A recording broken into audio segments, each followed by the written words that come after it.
This podcast is brought to you by the School of Advanced Study, University of London. But who better to talk about those things than the Managing Director of the Liverpool University Press? So we're going to hand over to Anthony Cond, and he's going to tell us about these things, and then we can have some questions afterwards. Okay? Thanks very much, Catherine. So I am going to talk about modern languages and open access, but more broadly about publishing and some of the potential issues around the evolution of the modern languages and how that might fit from a publishing point of view. So I'm going to talk less about content and more about format and publishing and the issues around that. And I'm going to start by stealing something from my friend Frances Pinto, who went to Manchester University Press. And she brought us back from America from a history conference, and it was about interdisciplinarity being on the table. And indeed, we've heard that, but we've heard that for a long time. And the interdisciplinarity that's been on the table has looked a bit like that. It's been on the table, but it's been in a clearly defined box. So I've got an interdisciplinary project. It's in French, etc. It's had clear boundaries, and that's been for a number of reasons.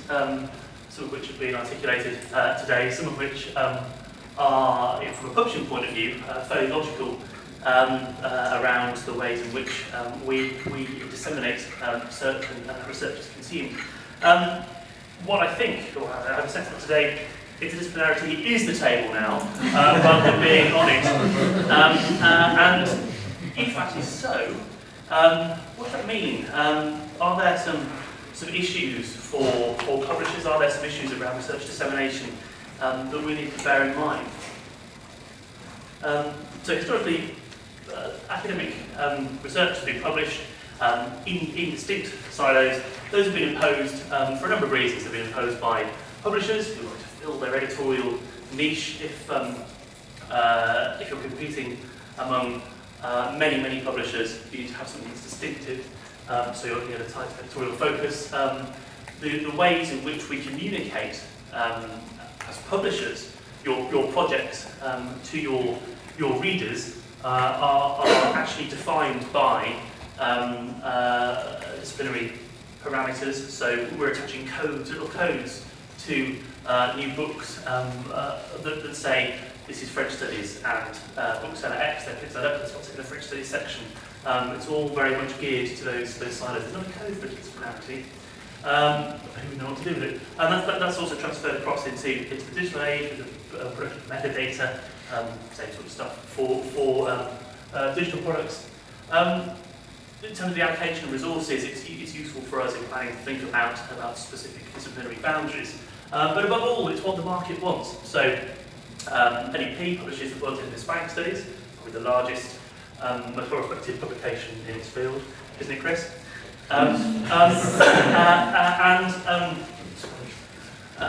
If I'm approaching if somebody working with NEP is approaching an institution, we know that the Worton Hispanic Studies will take it very seriously for potential subscription. If we were to produce the bulletin of interdisciplinary studies and we approach the institution, who's going to champion that? Who's going to say to the library, yes, we should have that? And I know I've got a limited allocation, so let's get rid of the ones from my own discipline. How does that work? Where are the champions for interdisciplinarity when the library is making tough decisions around what can and can't be subscribed to in traditional publishing models? So that's an interesting question, I think. And as well as that market context, it's also worth bearing in mind that every year gets a little tougher in certain fields. The pinch felt in library budgets because of the science, technology, engineering, medical journals are pretty obvious. There are also silos within silos, so not just these disciplinary boundaries, but within publishing itself. There are fewer outlets, I think it's probably fair to say. Certainly there aren't any major new outlets I would suggest for publication. Starting from the bottom, most topically, publisher consolidation, so Maney. The acquisition by Taylor and Francis of Maney in the last couple of weeks will have an impact on all of the disciplines here for various reasons. Taylor and Francis, my informer, have acquired aggressively a number of publishing companies, and in fact across the board, there are a small number of enormous multi-billion-dollar companies that control most of academic and scholarly publishing. And they are constantly aggressive looking to acquire new business, either through commissioning, but most readily through acquisition. So that's a significant factor. What will happen at the end of year one with Taylor and Francis for everything that was mainly? Probably there'll be a review, I guess. Probably they'll look at what isn't working. Where does that leave the modern languages? I don't know. But I think that's a fairly tough question.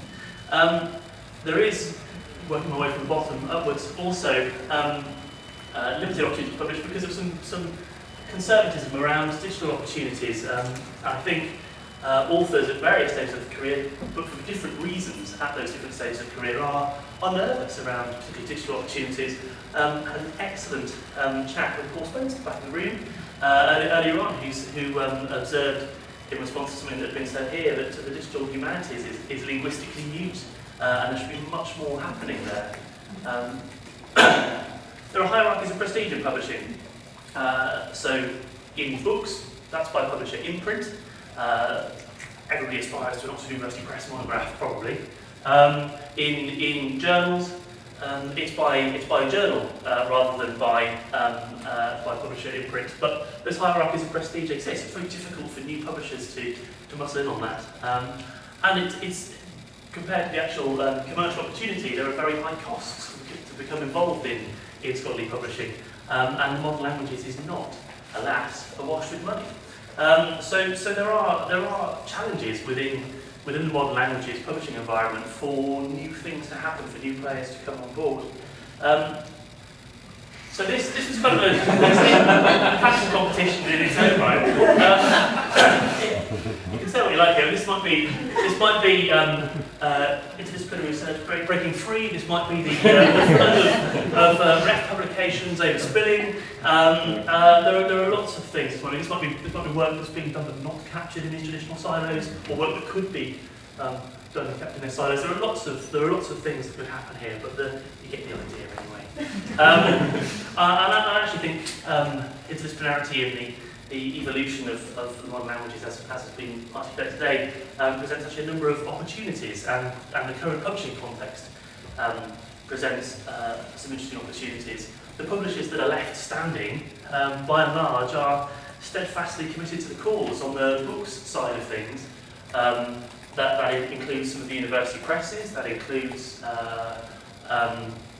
the likes of Berghahn, Marion and now Leslie Berghahn through Berg, first of all, now through Berghahn, made a huge contribution to this dissemination of scholarly research from UK academics.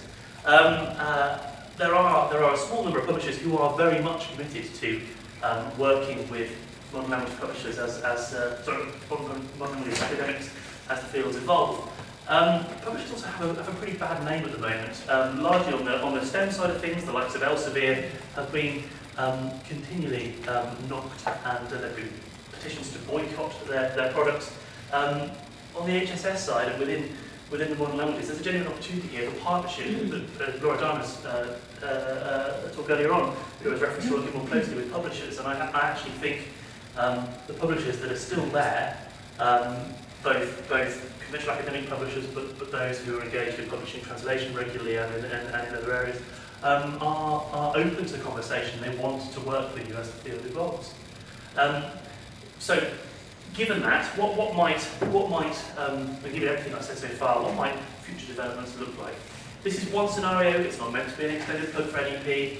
It is an extended plug for NEP, but it gives you some idea, and I hope it's framed in such a way that you understand there are new opportunities arising from some of the things you've been talking about.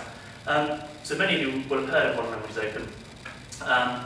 It's an open access platform for publication of modern languages research.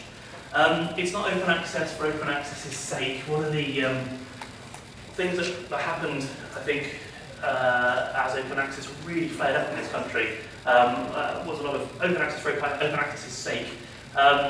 Actually, this is open access to facilitate interdisciplinarity, because, as I said earlier on, if we have our interdisciplinary modern languages journal, it's very hard to find a department willing to jettison their existing disciplinary subscriptions to open that up.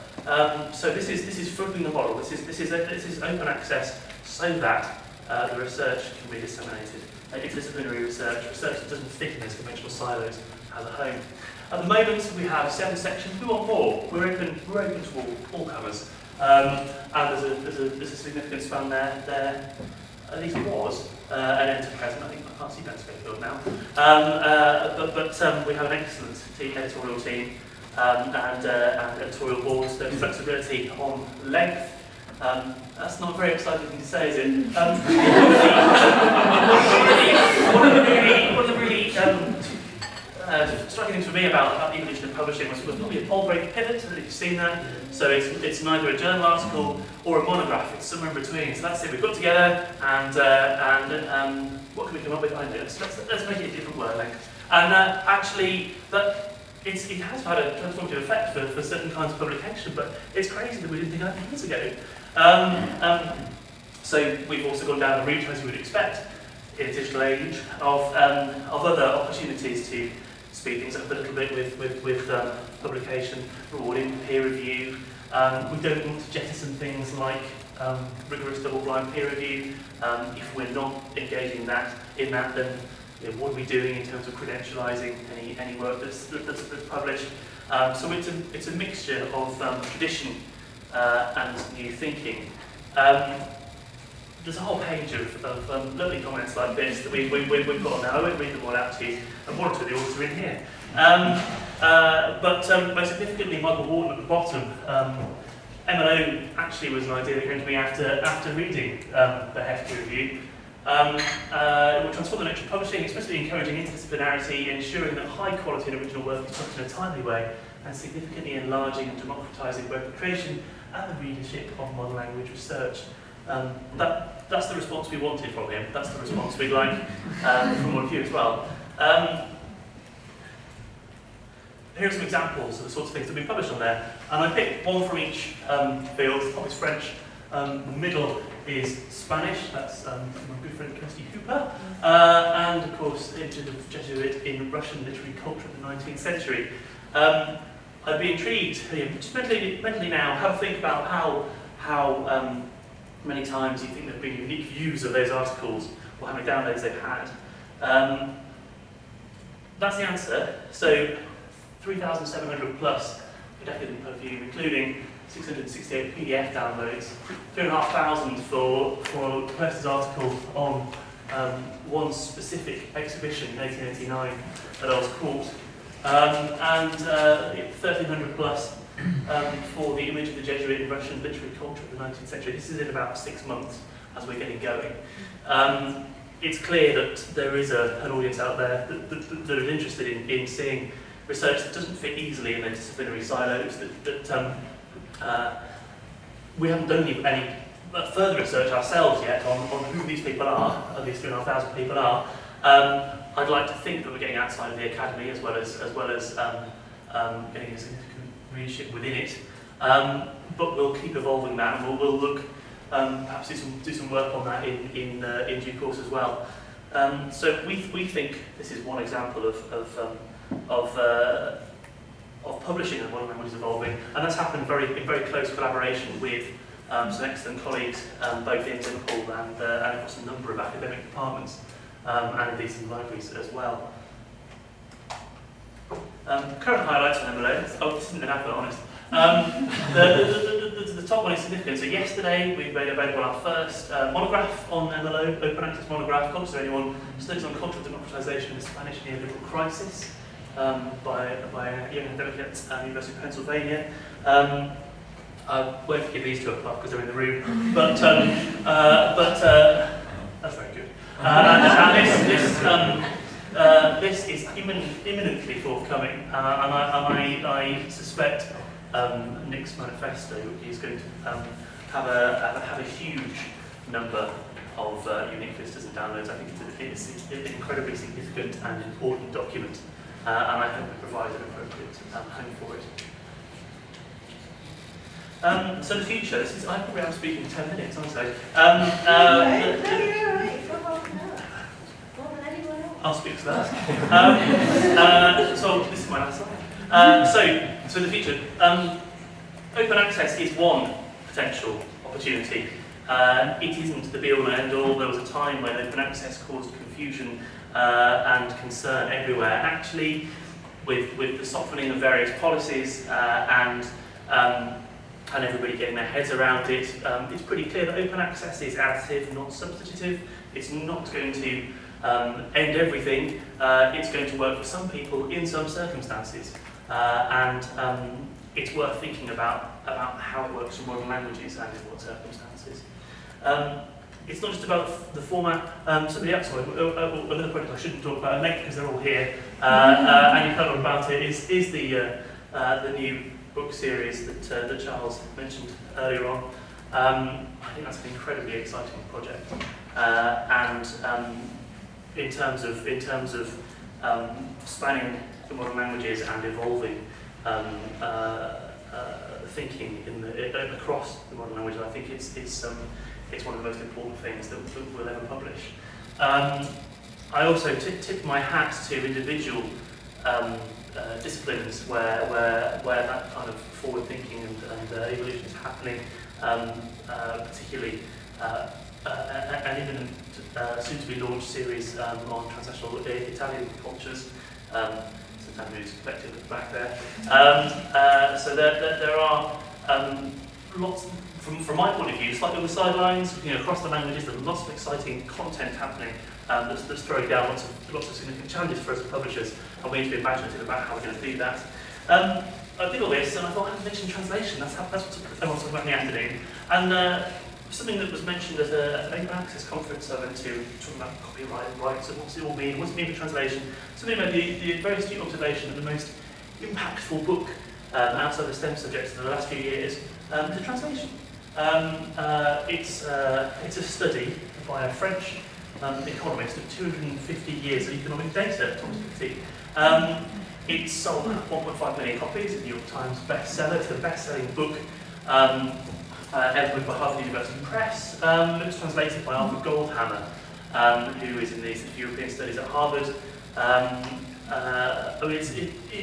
In the abstract, it was probably quite a challenging project for him. People assume it just magically appeared. He wrote it in English, and here it is. But that's had more global impact, I would suggest, than anything else out of certainly most of the academy for a number of years. And finally, I was going to return to this same point, which is the publishers that are here for the long haul, and we've settled into our niches to be distinctive, to operate at the highest possible level in the fields in which we've chosen to fill. So that's a long-term commitment. We need you need us, I think. And we want to work together, so as and when these new ideas emerge, new ways of thinking emerge, whether it's any publisher, talk to them at an early stage if there are opportunities for dissemination. If they don't fit traditional routes and methods for dissemination, it's worth a conversation, because publishers are wrestling with some of the same issues,